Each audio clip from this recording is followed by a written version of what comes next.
સામગ્રીમાં શું લઈએ છે? મેંદો છે, બટર છે અને એનું ફિલિંગ માટે એક વ્હાઈટ સોસ બનાવીશું. એટલે સામગ્રી ઘણી બધી હશે તો બનાવતા સમય લાગશે વધારે? એક જે ટાઈની બાઇટ્સ ટાર્ટ બનાવવાના છે એ જો અગાઉથી જો રેડી હોય તો પછી ફિલિંગ બનાવીને એમાં 5 થી 10 મિનિટ જાય છે અને ટાર્ટ બનાવતા 15 થી 20 મિનિટ જશે. ઓકે, એટલે પ્રિપરેશનમાં કશું બનાવીને રાખીએ છીએ? હા, અહેડ તમે ટાર્ટ બનાવીને રાખી શકાય અને ફિલિંગ સર્વ કરવાના ટાઈમે બનાવી શકાય. ઓકે, તો શીખવાડી દો. શ્યોર. સૌથી પહેલા આપણે વ્હાઈટ સોસ બનાવવાનો છે. લગભગ 1 ટેબલસ્પૂન બટર લેવાનું છે. વ્હાઈટ સોસ જે ઘણી બધી વાનગીઓ માટે પ્રિપેર કરતા હોઈએ છીએ એ જ રીતે બનાવવાનું છે કે કંઈ અલગ છે? બેઝિક વ્હાઈટ સોસ આપણે બનાવી અને જ્યારે બનતો હોય ત્યારે જ અંદર જે એક્સ્ટ્રા એકાદ બે વસ્તુ ફિલિંગની છે એ જ એડ ઓન કરવાનું છે. અચ્છા. 1/4 ટીસ્પૂન લીલા મરચાં છે, બારીક કાપેલા છે. ઓકે. અને સાથે લગભગ 2 ચમચી જેટલા કાંદા નાખવાના છે. એ પણ બારીક કાપેલા છે. એને શેકી લઈએ. ટાઈની બાઇટ્સ જે નામ આપ્યું છે એના પરથી ખ્યાલ નથી આવતો કે ફાઇનલ વાનગી જે બનશે એ ટેસ્ટમાં કેવી હશે, કેવી લાગશે.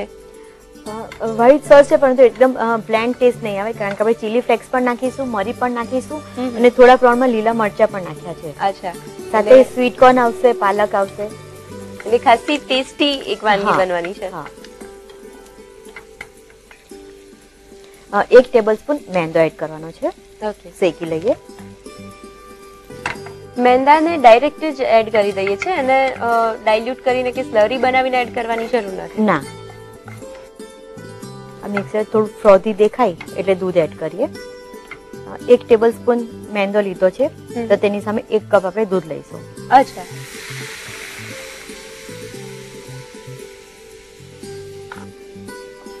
આમાં ડુંગળી હજુ હમણાં જ આપણે સાતળી છે અને દૂધ પણ એડ કરીએ છીએ તો ખાસ કોઈ ખ્યાલ રાખવાનો છે બનાવતી વખતે? ના, અત્યારે આ સ્ટેજ ઉપર લમ્સ ના બની જાય એનું ધ્યાન રાખવાનું. ઓકે. મેંદો પહેલેથી જ એડ કરેલો છે એટલે દૂધ નાખતાની સાથે જ ખાસું એક થીક મિશ્રણ રેડી થવા લાગ્યું છે. અને આ ફિલિંગ માટે આપણે થોડું થીક જ બનાવીશું. બરાબર. મીનવાઇલ આપણે બાકીની જે ઇન્ગ્રેડિયન્ટ છે તે એડ કરીએ. લગભગ 4 ટીસ્પૂન આપણે અમેરિકન કોર્ન છે અને બાફી લીધા છે તે એડ કરીએ. અચ્છા, સ્વીટ કોર્ન નાખીએ છીએ. 1 કપ પાલકને બ્લાન્ચ કરી લીધી છે અને પછી એને પાણી બધું નિતારી લીધું છે અને પછી એને ફાઇનલી ચોપ કરી લીધી છે. અચ્છા. કેપ્સિકમ છે એ લગભગ 1 ચમચી લેવાના છે. Chilli flakes 5 teaspoon. મરી પાવડર એ પણ પિંચ લેવાનું છે. જેટલા પણ ઇન્ગ્રેડિયન્ટ્સ આપણે અત્યારે એડ કર્યા છે એના કારણે એકદમ કલરફુલ અને એટ્રેક્ટિવ મિશ્રણ દેખાઈ રહ્યું છે. હા. મીઠું નાખીએ સ્વાદ મુજબ. લગભગ 1 ટીસ્પૂન જેટલી ચીઝ એડ કરીએ. કયું ચીઝ છે? પ્રોસેસ ચીઝ છે. સાથે ટેંગી ટેસ્ટ આવે એટલા માટે આપણે લગભગ અડધી ચમચી ટમેટો સોસ એડ કરીએ.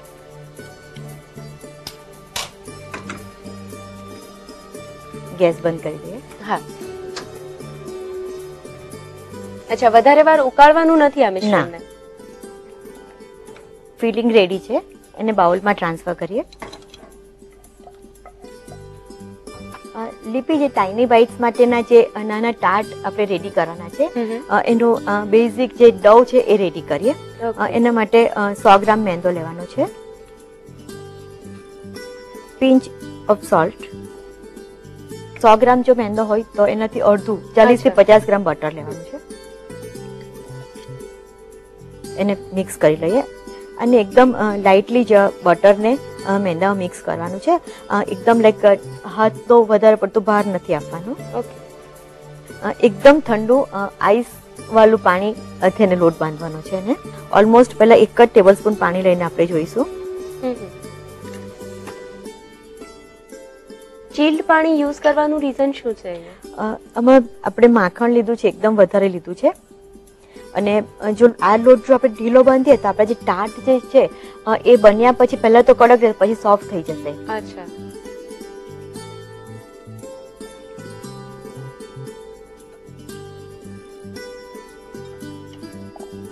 અને કેવો ડો બાંધીએ છીએ, જે લોટ બાંધીએ છીએ એની કન્સિસ્ટન્સી કેવી રાખીએ છીએ? એકદમ ઢીલો નથી રાખવાનો, જસ્ટ આપણે એને વણી શકીએ એટલો રાખવાનો છે અને હેન્ડલ કરી શકીએ એટલું રાખવાનું છે.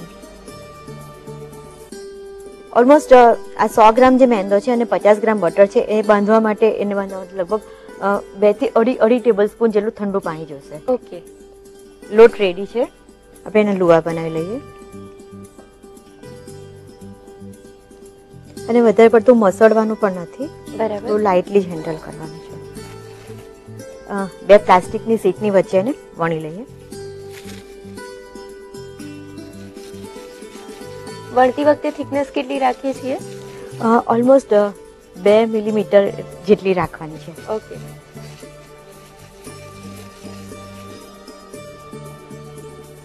અને આ રીતે પછી એને કટરથી કાપી લેવાનું છે.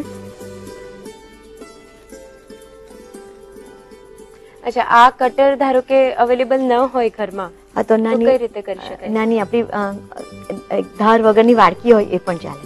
અચ્છા, અને આ સિલિકોન મોલ્ડ છે, જેવું વણીએ તેવું જ સિલિકોન મોલ્ડમાં આપણે મૂકતા જવાનું છે. આ એકચ્યુઅલી અત્યારે 2 વર્ષથી એકદમ માર્કેટમાં બધે જ મળે છે. ચાઇના મેડ, ફ્રાન્સ મેડ મળે છે અને માઇક્રોવેવમાં પ્લસ ઓટીજીમાં બંનેમાં જાય છે અને 900 સેન્ટીગ્રેડ સુધીનું હીટને બેર કરી શકે છે. ઓકે, અમે સેટ કરીએ. અચ્છા, મોલ્ડમાં મૂકીને એને હાથેથી એ ટાર્ટનો શેપ આપી દઈએ છીએ. હા,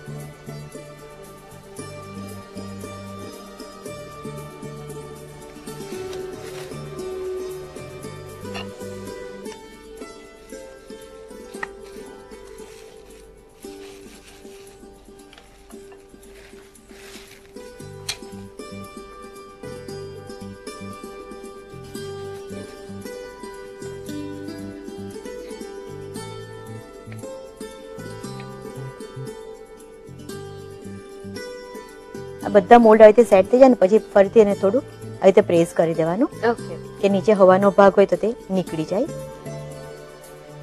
ફોર્કથી એને થોડું પ્રીક કરી લેવાનું. ઓકે, આ રીતે સાઈડમાં પણ થોડું પ્રીક કરી દેવાનું. આ સિલિકોનનું જે એકચ્યુઅલી તો આ મફિન બનાવવા માટેનું મોલ્ડ છે, હા. પરંતુ આપણે એમાં આ રીતે આજે ટાર્ટનું કેસ બનાવવાના છે, તો ઓલરેડી એને લાઈક ટાર્ટને રેડી કરી દીધા છે, એને બેક કરવા મૂકીએ.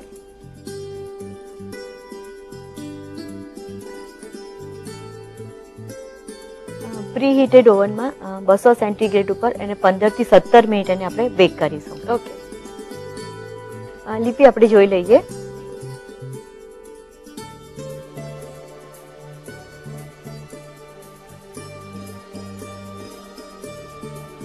એકદમ સરસ રીતે બ્રાઉનિશ કલર આવી ગયો છે. હા, અને એનું છોડી પણ દીધું છે, લાઈક સાઈડ છોડી દીધી છે, પ્લસ થોડા શ્રિંક પણ થઈ ગયા છે. હા, ફિલિંગ ભરી એમાં કેટલું ભરીએ છીએ? 1 ટીસ્પૂન જેટલું થશે. એટલે જે ટાર્ટ છે એને આખા જ ભરીએ છીએ. હા, થોડી પ્રોસેસ ચીઝ છે, ઉપરથી થોડી મૂકીએ.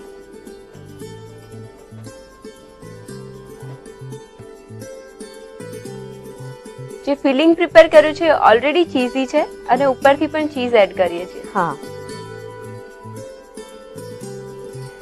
ફરીથી ઓવનમાં મૂકીએ.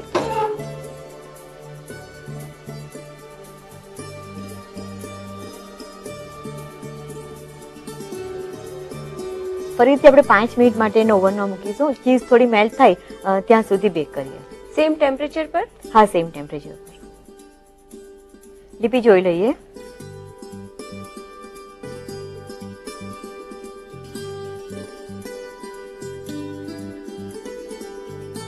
મોલ્ડમાંથી આપણે પ્લેટમાં લઈ લઈએ બાઇટ્સને.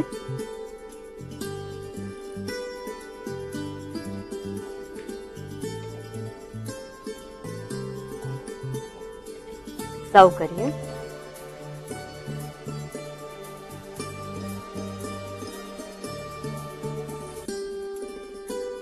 હિનાબેન, સ્ટાર્ટર તરીકે સર્વ કર્યા હોય તો હેન્ડી પણ છે, ટેમ્પટિંગ પણ છે અને એટ્રેક્ટિવ પણ છે. થેન્ક યુ લીપી. પરથી ફરીથી થોડું ચીલી ફ્લેક્સ છાંટીએ. રેડી છે ચીઝી, સ્પાઇસી અને એકદમ અટ્રેક્ટિવ દેખાતા ટાઇની બાઇટ્સ. ટાઇની બાઇટ્સને લાઈક કોઈ પણ કોલ્ડ ડ્રિંક સાથે કોઈ મોકટેલ સાથે સર્વ કરી શકાય.